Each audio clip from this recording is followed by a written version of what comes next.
Good afternoon, dear students.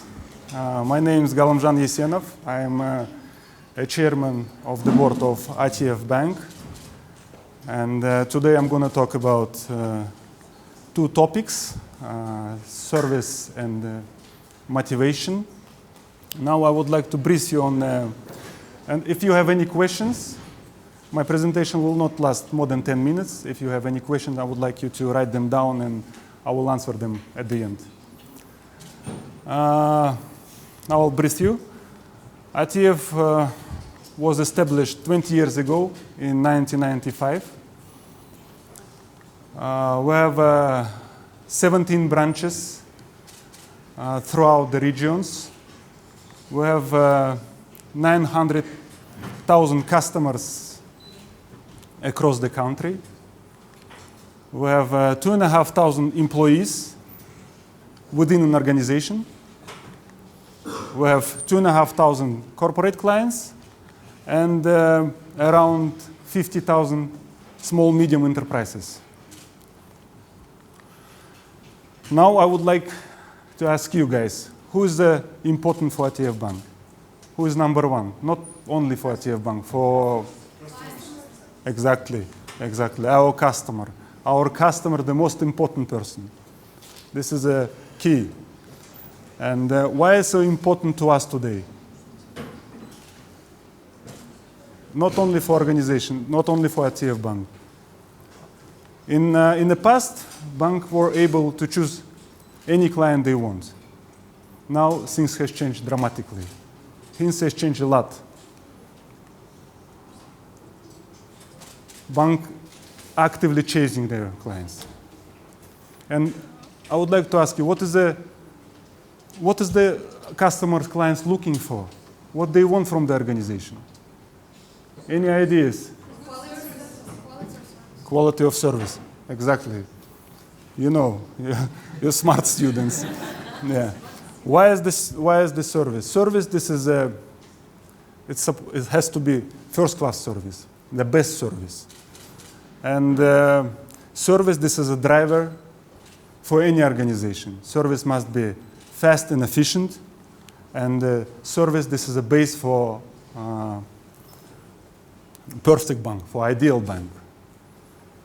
Now I would like to look from the client perspective. Let's first take a look at the outlets. Outlets has to be conveniently located in a city center, in the airports, in the station, sometimes in shopping malls. But most important thing, outlets has to be open a little bit earlier and has to be closed a little bit later than normal working hours, and expected to be busiest around lunchtime. The staff at outlets, they must be extremely client-oriented. They have to be polite, they have to be well-dressed, they have to know products, they have to be well-trained. This is very important. Now I would like to take a look, let's have a look at the call center. Call center, this is the first point of call. And it, of course, it makes sense to be available 24 hours, around the clock.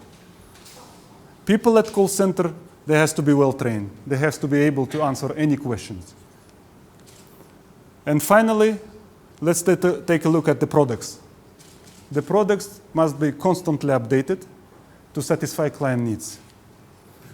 And it should be simple and affordable. Now I'd like to ask you another question.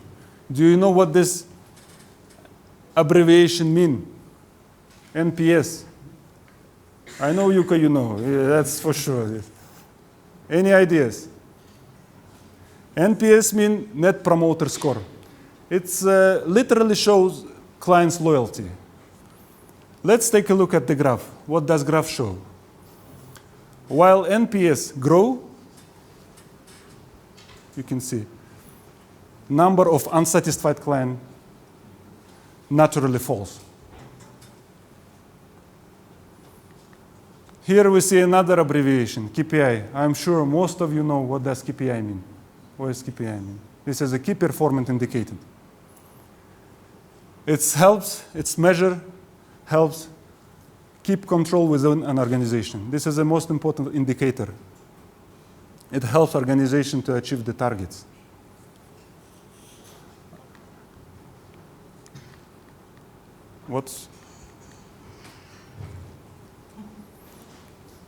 I would like to talk I would like to discuss and tell you how we apply KPIs on a different level within a hierarchy of our organization. Here we can see KPI for the head of branch, annual bonuses he has. For the deputy of retail, quarterly incentive. And this is a frontline head of outlet has monthly incentive. Now I would like to talk a little bit more about these guys in frontline. This is very important people.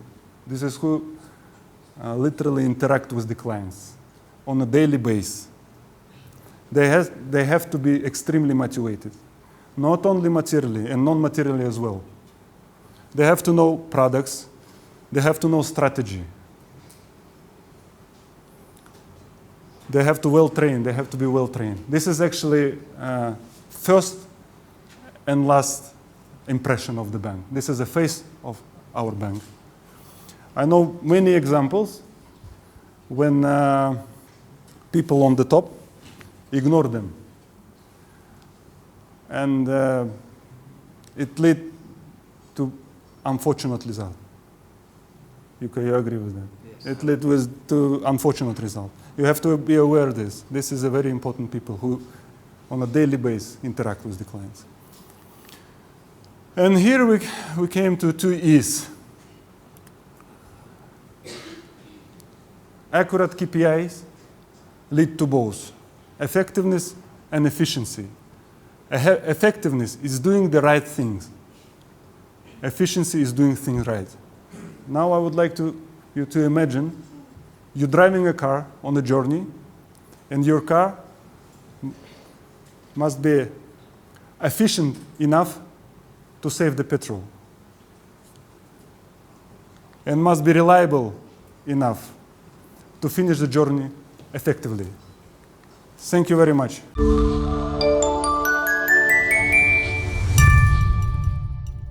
Thank you very much. It's my great privilege to be here today to share this lecture with Mr. Yessenov and be here with you and discuss about KPIs and performance management. This is a very important topic and the current economic environment is only making it more important. KPIs typically help to focus the activities on the most important things, be it at the branch level where the salesperson is interacting with the customer, or be it the head of the branch who is looking after the operational performance of the whole and financial performance of the whole entity. I will very briefly share a bit of more theory-based view that where KPIs and performance management fit in the broader picture of managing operations. And then I will share 2 examples, specific case examples of KPIs and how they personally help to fundamentally change the course of something. Where KPIs fit in the broader picture, like if I try to simplify any operations, we can see that you need 3 elements to establish a successful, sustainable operation. Firstly, and let's use the bank branch as an example, or outlet of a bank. Firstly, you need a technical system. You need to have the physical bank. It needs to have a certain layout of activities. There needs to be certain infrastructure systems, IT systems in place so that it can be run. But it's not enough to have just a technical system in place. You need to have also the people with the right capabilities, with the right mindset to serve the customer, be capable of selling the products, handling the payments, and so on. But if you have 900,000 customers like ATF Bank has, or broad activities, it's not enough to have just those physical outlets and then people in those outlets. You need to have also a management infrastructure. How you control all this, how you make sure that the different parts of the organization focus on the right things. And KPIs are fundamental part of this management infrastructure. They do not come in isolation. They need to be looked in an integrated way with the technical system and the people, capabilities and the mindset of the people that are desired to be encouraged, but also what the organization has. Some colors missing here, but basically for management infrastructure, there is a very systematic process how you typically go it through. It starts by having clearly set targets. What are we trying to achieve? Are we going after market share? Are we going after profitability? Are we decreasing the risks with the credit portfolio? Or what is the overall target? Based on those overall strategic targets, you typically then select the KPIs. That what are the KPIs that you want to highlight and you want to incentivize people on. For each and every of those KPIs, you set then individual targets and you start measuring them on an operational level. The measuring comes on daily basis. On a higher level in the organization, it comes at weekly, monthly or quarterly basis.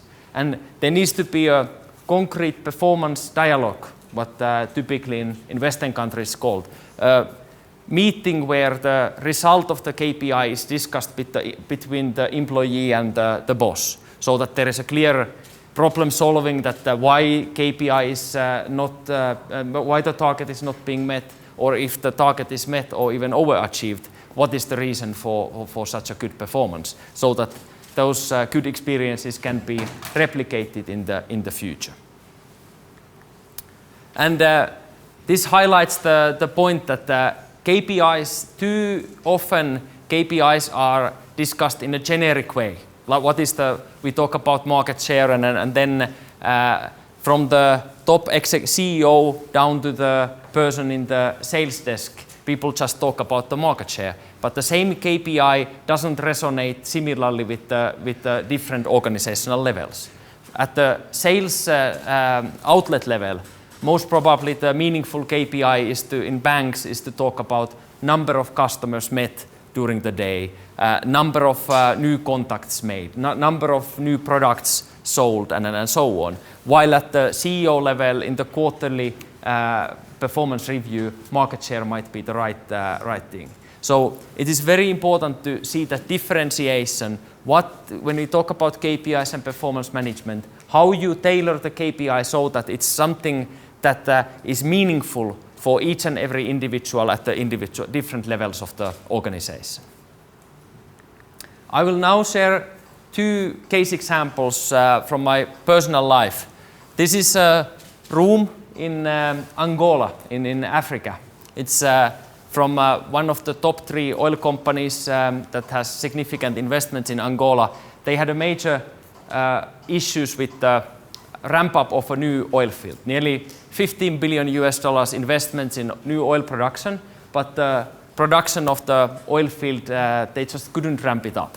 And I was at the time, it's now 7 years ago, a project manager, and I was tasked to go to lead this project at the site. And then we did 3 weeks of assessments at the site to understand that what is the problem actually in the ramp-up situation. We came to a conclusion that the technical system is actually very well set up. If we looked at all the investments that have been made, there was no major bottlenecks in the system. Technically, the field was up to the standards and meeting actually should have been able to produce what the target was.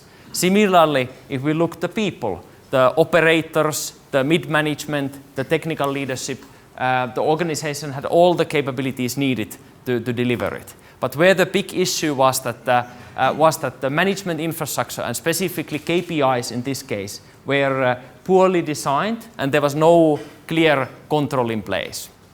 What we did is that we established a very intensive approach, what we called war room approach. One room where we put on the walls the different parts of the operations and put for every part of the operation the 5 most important KPIs. Some for maintenance, it was about the availability, being able to problem solve quickly some of the operational issues and so on. And every day you can see here there is a colored bar, reds and greens, whether the KPIs were meeting the targets. And every day we sat there with the top 30 in the oil production field, and we went all these KPI tables through one by one to understand that where we are falling behind, how we can solve it fast and so on. From 12 to 1 o'clock we had such a meeting.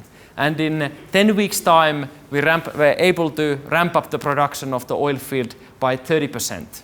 So it had been flat for more than a year, not meeting the technical parameters, and by installing the right kind of tool in the management infrastructure, we were able to hit the target, or actually overachieve the production target of the field, which describes that when you use this tool when it's missing and when you apply it in the correct way, you are able to achieve significant results. No investment in additional capacity would have been able to bring the same, but this applying the management infrastructure and KPIs in the right way delivered the result. The second case example is about me personally. So I was Galimzhan remembers me from last June. I was nearly 100 kilos. I was 97 kilos, and I decided I had been roughly that weight for 7-8 years, and then I decided that I will run a marathon in 2016, and then well, hopefully it will be in Almaty. You need to use this chance and invite. Exactly, full marathon. So full marathon in. We invite all the students to participate. I encourage everybody to run marathons. So I then decided that now I will run a marathon, and as a first thing, my old friend started coaching me, and he said that no, you just need to. First thing, you need to run this amount of kilometers per week, roughly 60 kilometers per week, so that you can train. And to be able to run 60 kilometers per week, you need to lose weight. When I was roughly 96, 97 kilos. And what I did is that I thought that what helped in Angola to solve the problem of the oil field, I thought that the same must help me to solve my question. And I draw this kind of graph for myself, and here is always the morning weight, and then don't touch the screen. Sorry, it's too intelligent for me. So here is always the morning weight, and here is the evening weight, and this is the beginning of September from last year, and here is the mid-December. From last year. So while I was training, I every morning and evening weigh myself, and that KPI helped me to reach the target, so that I'm now on track to. What a serious approach.